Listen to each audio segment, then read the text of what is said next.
Koikimedia bring the work closer to your doorstep.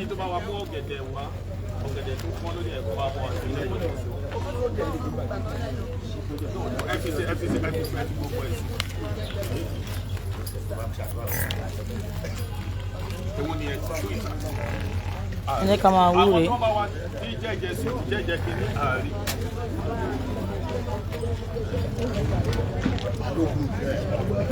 Koikimedia bringing the work closer to your doorstep.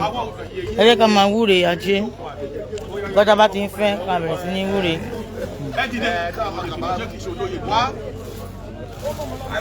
Ẹ já máa ṣàṣẹ àti fún ajé ní ẹyin lónìí báyìí. Gbogbo nǹkan tá à ń fẹ́. Orí adìyàn kí n burúkú yẹn dúdú bá ayé wa kó máa dùn, ayé wa kó máa funfun.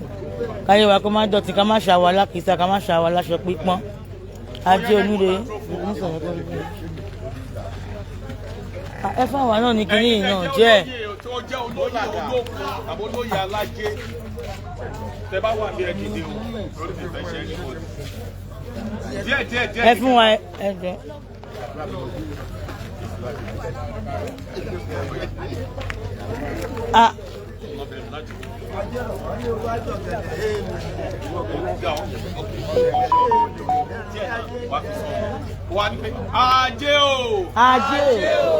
Ajé olókun o. Ajé olókun o.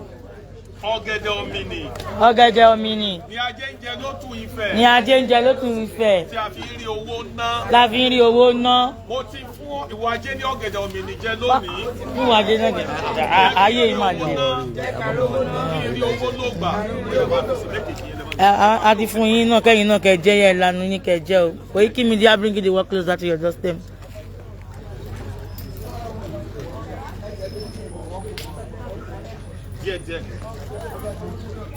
Ọ̀gẹ̀dẹ̀ òmìnir ni mo ṣe sílẹ̀ dájé adéyalé wá kó wá jẹran ọ̀gẹ̀dẹ̀.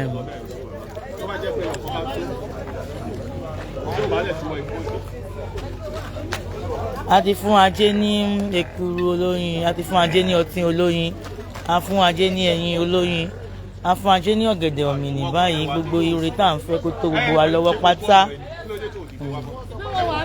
Ẹ má wọlé tá a bá ti dé tó. Tó bá ti dé tó.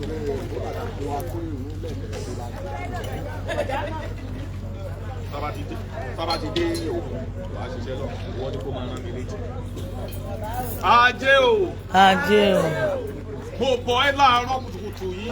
Mo bọ̀ láàárọ̀ kùtùkùtù. Ajé ìdájí ni eléyìí tí a bọ̀ láàárọ̀. Ajé. Gbogbo nǹkan tó ní kálukú yín bá béèrè ó yẹ máa tọrọ. Gbogbo nǹkan tẹ́ bá ti fẹ́ kẹ́ máa tọrọ o. Koikimedia bring the work closer to your doorstep. Gbogbo àwọn tí ó bá jẹ́ dókòwò, gbogbo àwọn Afẹ́nifẹ́re mi, gbogbo àwọn fans Koikimedia, gbogbo fans Ifáfọlákẹ́, ire gbogbo kó jẹ́ títí wa pátápátá. Gbogbo àwọn tí wọ́n ń bá ajé yìí ní kí àmì náà, kí ajé yìí kó gbé gbogbo wa pátápátá gbogbo kan tá à ń fẹ́ kó máa bọ́ sí. Gbogbo nǹkan tó bá ti fẹ́ ẹ máa sọ máa ṣẹ. Ó yẹ bá wa gbẹ́lẹ́dẹ̀ yẹn súnmọ́ bí. Ẹ bá wa gbẹ́lẹ́dẹ̀ ẹ jọ ẹ má dúró. Ẹ jẹ́ kí wà. Koikimedia bring the work closer to your doorstep.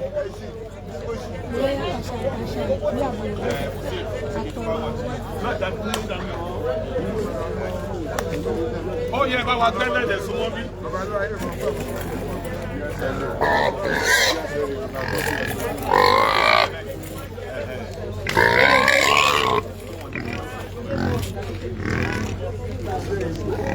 Ó yẹ jẹ́ kí gbogbo wa.